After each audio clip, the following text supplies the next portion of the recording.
Anies Rashid Baswedan. Di dalam kepengurusan Kagama, beliau menjabat sebagai Dewan Pakar Pengurus Pusat Kagama. Bapak Anies Rashid Baswedan merupakan alumnus Fakultas Ekonomika dan Bisnis Angkatan 1989.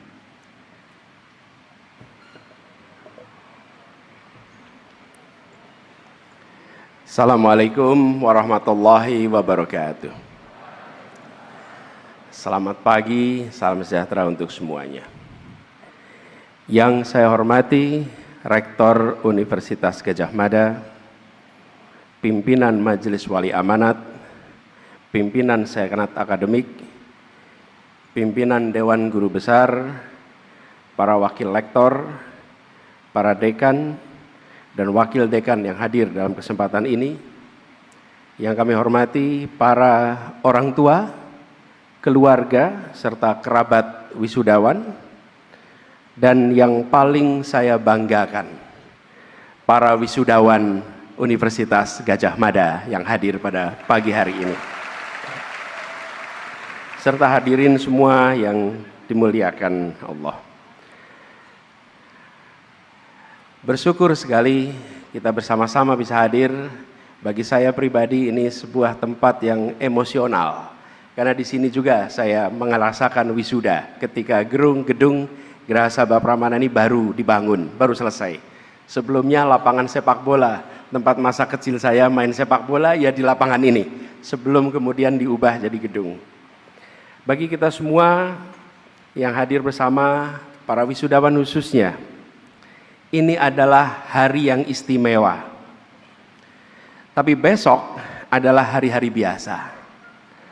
Dan ujian yang sesungguhnya bukan di hari istimewa. Ujian yang sesungguhnya di hari-hari biasa. Pertama, saya ingin berbagi beberapa hal yang barangkali berguna untuk hari-hari biasa yang panjang ke depan. Pertama, soal masa susah dan masa mudah. Teman-teman semua, lulus di tahun yang tidak mudah. Rupiah di kisaran 17.700. Pasar kerja menyempit. Persaingan ketat. Jadi lulus tahun ini kita harus jujur lebih sulit daripada lulus tahun-tahun sebelumnya.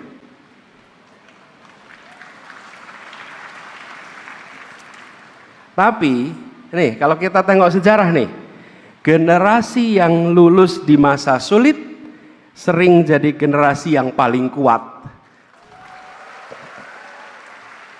Mereka yang lulus di sekitar tahun 65, yang lulus sekitar tahun 98, mereka yang lulus tahun sekitar 2008, 2020, semuanya keluar dari kampus dengan masa depan yang nampaknya suram. Tapi 20 tahun kemudian justru mereka yang menjadi tulang punggung negeri ini. Jadi dari semua, masa susah itu datang dan pergi. Masa mudah itu datang dan pergi. Yang konsisten bukan susah mudahnya. Yang konsisten adalah diri teman-teman sendiri yang menentukan apa yang dipelajari di setiap masa yang mudah, di setiap masa yang sulit. Kembali pada kita. Yang kedua, soal pekerjaan pertama. Nih, saya sebagai alumni nih, kita semua setelah lulus nanti bekerja, bukan? Pekerjaan pertama teman-teman mungkin posisinya kecil, mungkin gajinya pas-pasan, mungkin kantornya jauh. Tapi jangan khawatir, nggak apa-apa.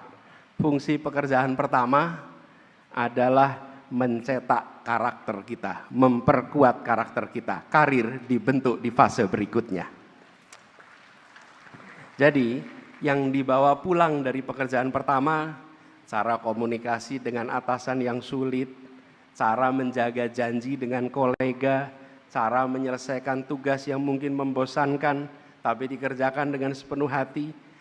Hal-hal seperti ini nampaknya kecil, tapi ini yang mungkin akan Anda hadapi di pekerjaan pertama. Tapi yang kecil-kecil ini yang nantinya menentukan posisi teman-teman 15 tahun yang akan datang. Banyak pemimpin yang kita kenal hari ini, kalau ditanya dulu pekerjaan pertamanya apa, banyak sekali yang pekerjaan pertamanya itu tidak istimewa, biasa-biasa saja. Tapi justru di sanalah mereka belajar hal-hal yang mungkin tidak diajarkan di kampus manapun. Jadi jangan tunggu pekerjaan sempurna untuk memulai yang terbaik. Berikan yang terbaik dimanapun Anda berada, di tugas apapun yang Anda terima, di amanah apapun yang Anda dipercayakan. Kerjakan yang terbaik, hasilnya menyusul pondasi untuk masa depan yang lebih baik. Yang ketiga nih teman-teman, soal masuk sistem. Sebagian dari teman-teman akan masuk institusi besar, bisa di pemerintahan, bisa perusahaan besar, bisa organisasi besar. Tiap institusi punya budayanya. Ada yang budayanya sehat, ada yang budayanya kurang sehat. Dan masuk ke dalam organisasi apapun ada risikonya. 5 tahun di tempat baru yang sering berubah justru teman-teman sendiri. Pelan-pelan ikut arus, pelan-pelan kompromi. Yang dulu merasa nggak nyaman, yang dulu pegang idealisme, pelan-pelan luntur secara tak terasa. Nah, di hari pertama mungkin semua terasa asing. Jalan waktu, bulan kedua, bulan ketiga mulai biasa. Akhirnya larut. Nah, ada 3 jangkar teman-teman yang bisa membantu untuk tidak larut bila berada di dalam tempat yang kurang sehat. Pertama, jaga lingkar sahabat di luar institusi sebagai cermin. Kalau cermin tidak ada, kita kehilangan pengetahuan tentang rupa kita sendiri. Yang kedua, jaga waktu untuk membaca, supaya tetap tahu dunia yang ada di luar pagar kantor kita. Yang ketiga, ingat alasan dulu masuk ke sana. Tulis di kertas kalau perlu. Masukkan dalam amplop, sesekali dibaca mengapa saya berada di tempat ini. Saya meyakini posisi boleh berubah-ubah, tapi prinsip harus dipegang terus lintas waktu.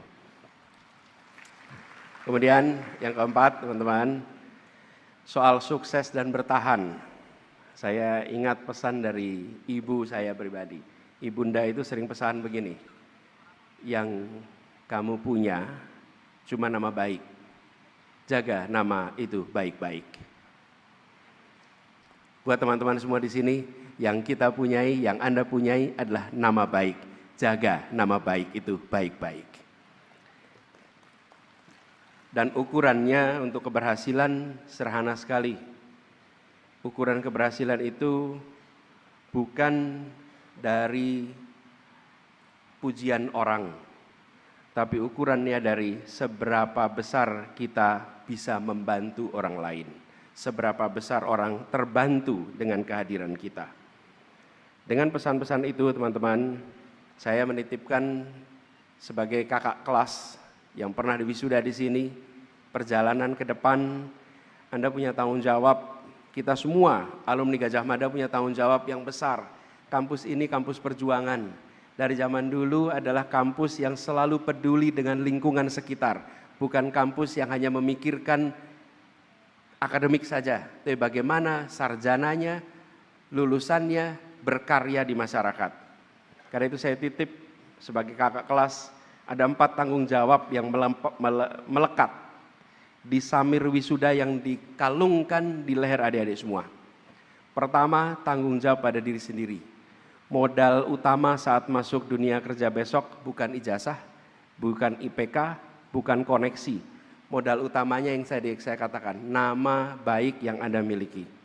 Jaga itu. Yang kedua, tanggung jawab pada keluarga.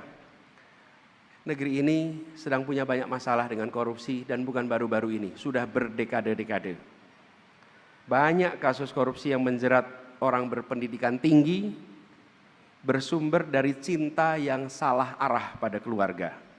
Niatnya mulia, jalurnya keliru.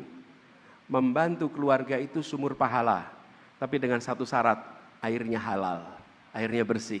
maka dia menjadi sumur pahala yang tidak memberikan masalah. Yang ketiga, tanggung jawab pada masyarakat. Di setiap pekerjaan akan selalu ada pilihan. Pilih ikut turun tangan atau cukup urun angan. Kalau orang baik memilih diam, masalah di negeri ini tidak akan pernah selesai.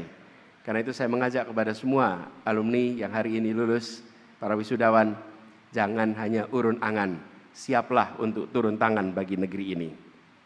Yang keempat, tanggung jawab pada bangsa. Di balik semua peran yang teman-teman akan masuki, ada peran yang melekat 24 jam, yaitu peran sebagai warga negara Indonesia.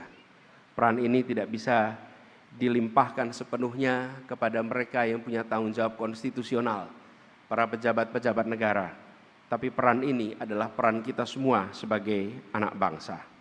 Karena itu, saya mengajak kepada semuanya yang pada hari ini wisuda, marilah bersiap untuk menyongsong masa depan.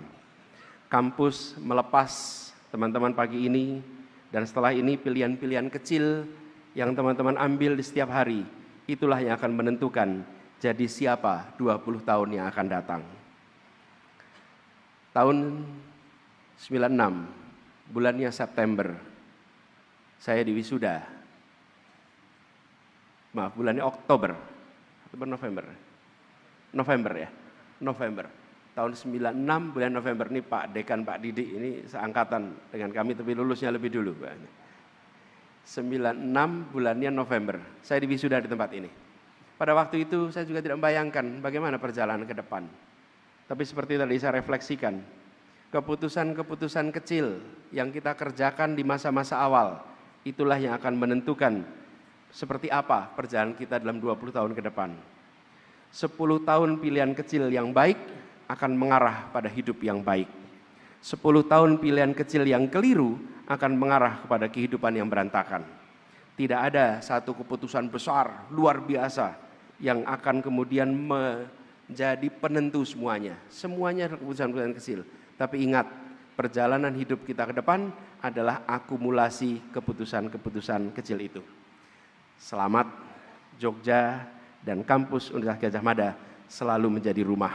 Sekarang waktunya menyongsong masa depan, waktunya bekerja. Selamat menyongsong cerahnya masa depan bagi semua wisudawan di ruangan ini. Assalamualaikum warahmatullahi wabarakatuh.